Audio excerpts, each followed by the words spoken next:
Bonjour à toutes et à tous, bienvenue dans notre émission « Ils ont choisi l'Abitibi ». Cette émission nous permet de rencontrer un nouvel arrivant qui va nous faire découvrir son pays et sa culture d'origine. Le but est d'apprendre à se connaître afin d'aller au-delà des préjugés que l'on peut avoir envers l'autre. Aujourd'hui sur le plateau avec nous, Monsieur Aimé Pingui et moi-même, Nathalie Ray. Et aujourd'hui, on va atterrir à Madagascar, où nous accueillons une adorable jeune femme du nom de Diar Gaspard, qui nous vient de Madagascar. Bonjour Diar. Bonjour Nathalie, bonjour Aimé. Bonjour Diar. Merci Diar d'être avec nous sur le plateau aujourd'hui et puis de nous consacrer de votre temps pour nous faire découvrir votre pays, votre culture et les richesses de votre merveilleux pays. Ça me fait vraiment plaisir et merci de m'avoir invitée. Ok, si je comprends bien Diar, tu viens de Madagascar. Oui. De quelle ville exactement? Je viens de Antananarivo. Ça, c'est la capitale de Madagascar. On peut le dire Tananarive des fois quand on veut le dire en français, mais c'est vraiment Antananarivo. Peux-tu nous en parler un peu l'attraction principale Sûrement. Antananarivo, c'est je dirais une grosse ville parce que c'est la capitale, c'est vraiment là où il y a beaucoup de gens qui habitent. Par exemple, je peux dire que Madagascar, c'est 25 millions d'habitants sur l'île. Donc, Antananarivo, il y a environ 50%, c'est-à-dire 12 millions 5 personnes. Ouais. Et ton île, elle est située où? Madagascar, c'est dans le sud. Okay. Donc, c'est juste c'est pas une petite île, c'est une grosse île à côté de l'Afrique, dans l'océan Indien. Ok. Et c'est ça, il est entouré de plusieurs petites îles aussi, mais c'est une grosse île juste à côté. Quelles sont les attractions principales de Madagascar? Qu'est-ce qu'on pourrait aller voir là-bas si jamais on faisait un tour? Quand on parle de Madagascar, tout de suite dans notre tête, ça va être les lémuriens. Je ne sais pas si vous avez déjà vu le comique Madagascar, parce que c'est de là aussi que les gens connaissent un peu notre pays et tout ça. Mais il y a vraiment toutes sortes d'animaux, de forêts, d'espèces, de flore et tout ça. C'est là qui différencie Madagascar par rapport à d'autres pays. C'est vraiment le paysage qui est vraiment très touristique, où on trouve plusieurs sortes de villages, de villes touristiques aussi. Ok, et puis vous êtes quand même réputé pour votre vanille, qu'on utilise dans les desserts, dans les plats. Il n'y a pas que la vanille, il y a aussi le girofle, on fait aussi un peu de fromage, mais en tout cas, on a plusieurs sortes de plantes qui nous différencient, mais la vanille, oui, c'est vraiment très bon, le cacao, etc., pour faire le chocolat qu'on aime bien. C'est quoi la monnaie malgache? Ça s'appelle le ariari. Ari. Oui, c'est ça. Ari, ça vaut environ $1, ça vaut environ 2500 ariari. Donc, quand je viens ici, je suis vraiment pauvre. Oui, Quand vous êtes là-bas, vous êtes riche. Oui, si j'accumule assez d'argent ici, mais malheureusement, je ne suis qu'étudiante ici. Et sinon, votre langue natale, est-ce que vous avez plusieurs langues? Ou bien vous avez une langue principale? Oui, la langue principale, c'est le malgache ou le malagasy. Elle est dérivée un peu de l'arabe, et du créole. Mais en tout cas, c'est assez distinctif comme langue. Ça, c'est la langue principale, mais on parle un peu de français aussi. Environ une petite partie de la population parle le français. Vous avez l'anglais aussi? Pas vraiment, c'est une langue vraiment très optionnelle. Donc, il y a juste quelques personnes qui le parlent, mais non, c'est juste malgache et français. Un petit bonjour à Mossoa, à malgache et à mossoise. Manaonataol, Ria Mossoaret. Ça veut dire quoi? Ça veut dire bonjour à tous les Amossois. Ah, ok. Super, bonjour. Merci beaucoup. Est-ce que vous avez des habits traditionnels chez vous? Une danse traditionnelle, des événements spéciaux culturels? On en a plusieurs en fait. Parce que la population malgache est divisée en plusieurs tribus. Il y a 18 tribus à Madagascar. Donc, 18 tribus avec leur dialecte. Donc, la langue malgache, ça va se différencier selon ces tribus-là. Donc, chaque tribu a ses propres habits vestimentaires, a sa propre danse traditionnelle, sa propre musique aussi. Et nourriture? Nourriture, par exemple, le riz. c'est la principale nourriture à Madagascar. Donc tout le monde mange du riz, mais les variantes, il y a aussi des variantes. Est-ce que vous avez un nom de plat traditionnel que peut-être tout le monde mangerait chez vous?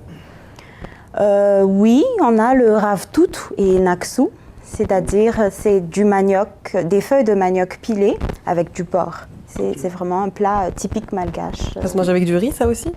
Tous mangent avec du riz. Mange avec du riz. en fait. Ok, d'accord. Tu peux préparer facilement ici en Abitibi? Tu peux facilement trouver? Malheureusement, non. J'ai vraiment cherché en Abitibi. Oui, il y a des feuilles de manioc?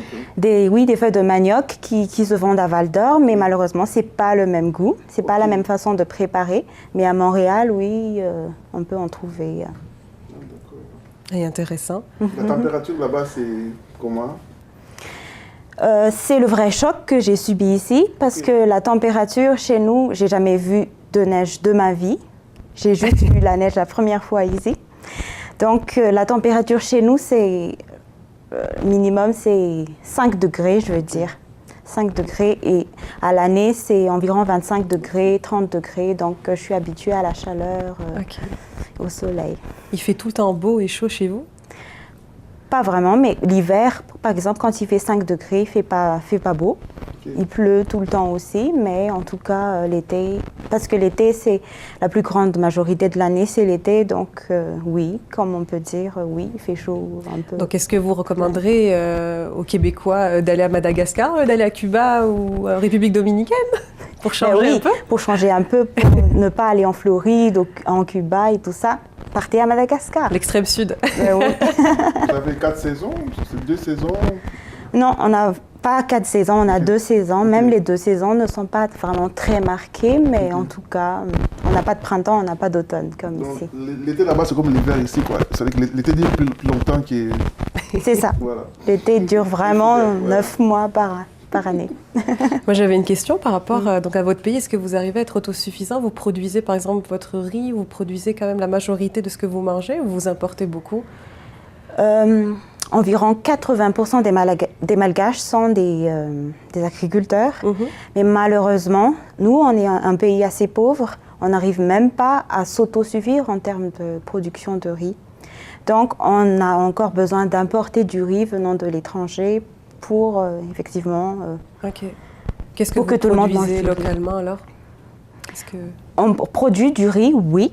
Mais pas en quantité suffisante? Pas en quantité suffisante parce que ce sont des petits producteurs qui ne produisent pas assez. Donc ça n'arrive pas à couvrir tout le monde. On produit aussi beaucoup, on produit tout en fait parce que tous les sols sont fertiles chez nous. On produit tout, le manioc, le riz, le maïs, tout ça. On produit tout en termes d'agriculture, mais d'élevage aussi. On élève toutes les sortes d'animaux domestiques. D'accord. D'élevage. Quelle est la place de la musique chez vous là-bas?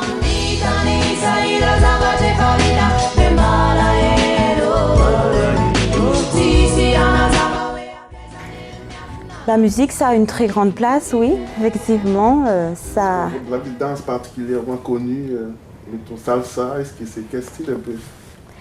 Le salsa, malheureusement, c'est pas très traditionnel malgache. C'est sûr que les gens de là, parce qu'on s'ouvre beaucoup aussi sur d'autres pays, donc on danse beaucoup le salsa. Mais nous, par exemple, comme danse traditionnelle, on a le kilalaka, le salegi et autres. Que je fais pas, mais il y en a vraiment beaucoup. C'est des danses qui ne sont pas très connues à l'extérieur? Non. Pas vraiment, non. Elles sont plus traditionnelles, celles-là? Plus traditionnelles. Est-ce que vous les dansez à des événements particuliers? Ou genre à un mariage, vous allez danser tout ce que vous venez de citer? On mélange les deux. Dans les mariages, dans les événements spéciaux, on peut aussi danser avec les musiques qui viennent du Nord, comme ici, ou bien des États-Unis. Mais oui, on danse aussi sur ces musiques traditionnelles-là. Et ça fait nos événements, quoi. On mélange un peu de tout et on a un peu de tout partout dans le pays. C'est super. Est-ce que les hommes, ils dansent chez vous? Oui. Ah, mais ils dansent bien. Ce sont les hommes qui dansent le plus. En plus. Oui. Mais comme ici, hein.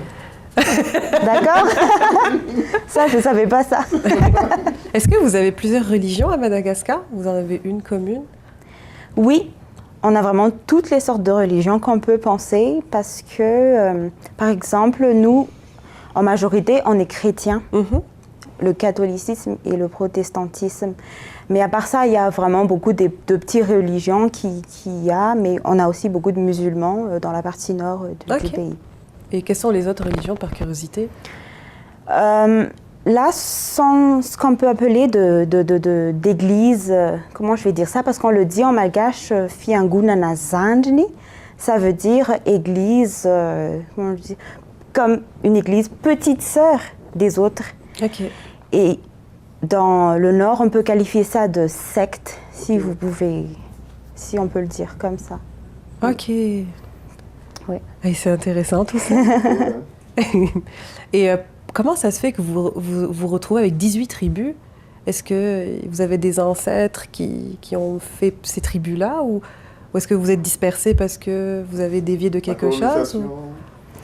La colonisation n'a rien à voir avec ça, parce que avant la colonisation, on avait la royauté, Ok. on avait les rois et reines, Ok. mais c'est surtout relié à la dispersion, je dirais, distance géographique Sur le par rapport aux territoire. gens. Donc, ils ont comme formé leur propre tribu, formé leur propre langue, dialecte, mais c'est à la capitale, à la base, à Antananarivo, là où c'est le malgache officiel, donc c'est là, c'est le malgache qu'on parle en tout le monde.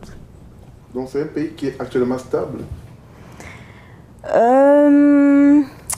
Ça dépend de ce que tu veux dire, Fragile, stabilité, mais c'est surtout la politique, là Ok. où c'est le plus fragile en ce moment. D'accord. Oui. Ok. Est-ce que vous avez aussi un peuple un peu plus ancien comme les Amérindiens ici, natifs, Autochtone. des autochtones à Madagascar? Nous, on ne fait pas une distinction entre qui et qui. Ok. On nous dit juste qu'on vient des provinces là, là, là et là, Ok. mais non. Tout le monde est autochtone, personne n'est oui, Ah, c'est ça. super. Tout le monde est malgache. Et sinon, depuis quand vous êtes ici? Ça fait 1 an que je suis ici, donc j'ai passé les 4 saisons. Vous avez goûté J'ai à l'hiver survécu. abitibien? C'est ça. À quelle période de l'année êtes-vous arrivé? Je suis arrivée en automne. Ok. Je suis arrivée à la fin de l'automne. J'ai vu La les. petite saison. Ouais. C'était court, oui, effectivement. C'était très court. J'ai vu les différentes couleurs. Ouais, c'est c'est ça beau, que hein. j'ai vraiment adoré. C'est ma saison préférée en plus. Donc vous avez commencé tranquillement l'hiver. Oui. Et tout le monde m'a fait peur sur le fait qu'il va faire froid, qu'il faut vraiment bien se couvrir et tout ça. Et c'est pour ça, effectivement, je m'étais bien couvert et j'ai survécu. Une survivante. Ben oui. Et pourquoi avoir choisi l'Abitibi? En fait, c'est pas vraiment moi qui a choisi l'Abitibi, parce que je suis étudiante à l'université. Donc, j'ai parlé avec une professeure et c'est elle qui m'a recommandé d'être ici en Abitibi, à Amos. Donc, c'est pour ça que je suis ici. C'est l'Abitibi, en fait, qui m'a choisi. C'est pas l'inverse. Qui a fait appel à toi, et c'est beau. Et t'es venue direct de Madagascar, direct de ta ville natale, à Amos? Oui. T'es pas passée par d'autres villes, Non, par d'autres pas pays? du tout. C'est juste par les escales des vols Uh-huh. que je suis partie dans d'autres pays. Mais en tout cas, j'ai fait vraiment directement. En 2 jours, j'ai fait En le 2 voyage. Oui. Ça prend 2 jours pour venir Ouais. jusqu'ici. Mon Dieu, c'est loin. On fait environ 18 heures de vol sans les escales pour venir ici. Donc, si avec les escales, on peut faire jusqu'à 36 heures de vol avant d'arriver à Montréal. Et Montréal à Abitibi, c'est encore 9 heures de bus. Vous C'est loin. avez traversé le parc de la Vérandrie, Comment vous avez vécu ça avec la traversée, en fait? la traversée du parc. En fait, j'étais vraiment très curieuse de savoir qu'est-ce qui qu'il y avait va. après. Oui, qu'est-ce qu'il y avait après. Donc, je ne m'étais pas trop attardée sur c'est long, c'est loin, Ouais, etc. Les lacs, tout ça. Mais La j'ai vraiment forêt. regardé par tout le long du chemin. Ah, super. Avez-vous vécu des chocs culturels, des trucs là? Différences, tout ça? Oui, quand même. Si je dis juste par rapport à la nourriture, je découvre vraiment toutes sortes de nourriture. La culture aussi, la durée de jour pendant l'été, Ouais. tout ça, tout est vraiment différent ici, même pour les choses du quotidien. Par exemple, les choses comme aller à la banque, avoir sa carte pour c'est sûr qu'il y a ça à Madagascar, mais on n'utilise pas tout pour... On n'utilise pas la carte pour tout faire, quoi. De quelle carte vous parlez Par exactement? exemple, la carte de débit, la carte de crédit. Nous, on fonctionne beaucoup encore par l'argent. Donc, Cash. on paye L'argent cash. Ok. Cash, c'est ça. Donc, on n'utilise pas ça vraiment dans la vie quotidienne. Donc, ça, c'est comme un changement pour moi. Ouais. J'ai dû m'adapter sur tous les plans de la vie. Par exemple, oui. Côté valeurs, il y a des différences. Les valeurs malgaches comparées aux valeurs québécoises. Oui, sûrement, oui, parce que nous, on a encore ces grosses valeurs traditionnelles, si je peux dire. Je pense qu'ici, on est vraiment comme encore, on est comme plus avancé que chez nous. J'ai l'impression. Oui. Donc, c'est sûr que les valeurs, ça, c'est très différent. Il y a moins de contraintes, quoi. Moins de contraintes, oui, c'est sûr. Parce que là-bas, on a peur de grands frères et tout ça, des aînés. Les hiérarchies aussi sont encore très respectées, etc. On vous voit beaucoup. Comment vous vivez le tutoiement, par exemple, de votre prof universitaire? C'est déjà assez... Ça a été vraiment un choc pour moi. Parce que d'habitude, oui, quand on parle au professeur chez nous, on dit vous, on dit jamais par tu, respect, jamais. Par respect, on dit madame, monsieur, excusez-moi, etc. Et comment vous trouvez ici cette hiérarchie qui est un peu subtile, mais genre le professeur te tutoie, va rire avec toi, va être proche de toi. Comment tu trouves ça par rapport à ce que tu as connu en termes de relations prof-élève à Madagascar? Je pense que ça a rapproché encore plus l'élève et le professeur, je pense, oui. C'est positif? Très positif, effectivement. Et tu parlais tout à l'heure, en termes de nourriture, est-ce que, par exemple, tu arrives à faire tes courses ici puis à faire des plats? Est-ce que tu es un peu perdue ou est-ce que... Je suis un peu perdue dans le terme où je dois changer un peu mes habitudes. Mais en tout cas, j'aime ça parce que ça me permet de m'ouvrir à d'autres choses, de cuisiner d'autres plats, de faire des plats typiquement québécois, par exemple, que je n'aurais jamais fait à Madagascar. Mais en tout cas, c'est une découverte. Comme quoi, par exemple? Par exemple, on a cuisiné ensemble un pain de viande. OK. Donc, j'ai découvert ça. T'as trouvé ça bon? Très bon. Ah. Et la poutine? La poutine, oui. Qui n'aime pas la poutine? Ouais. C'est sûr que je n'en mange pas tout le temps, mais en tout cas, c'est une découverte gastronomique, si je peux dire. Et donc, qu'est-ce que vous aimez le plus en Abitibi?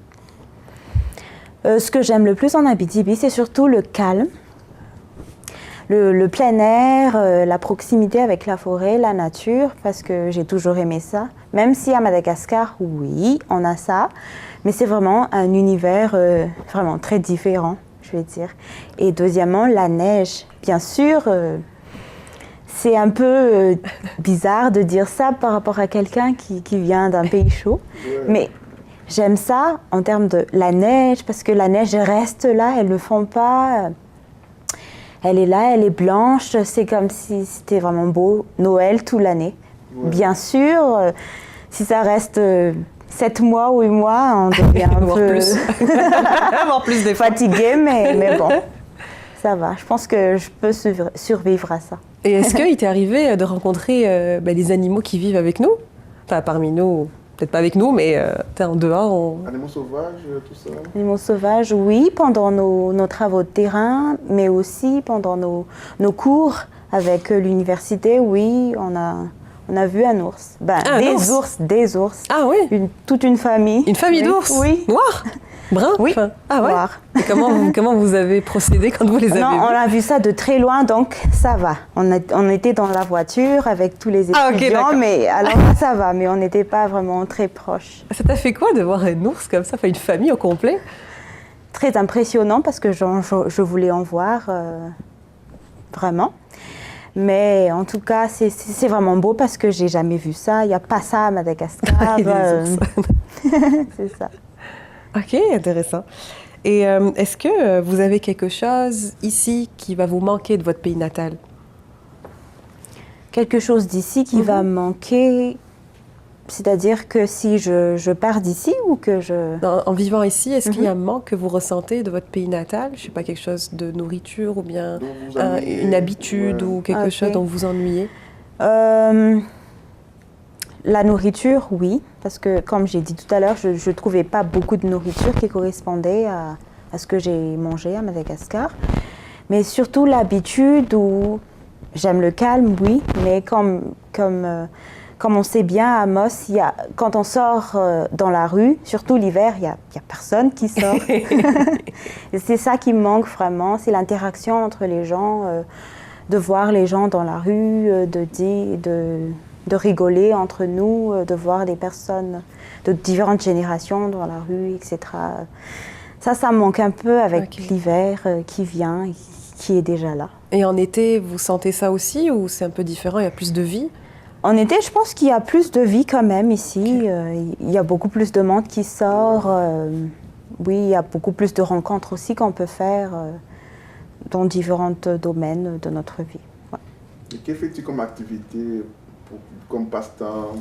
Vas-tu aux événements, vas-tu au gym? Pratiques-tu un sport particulier?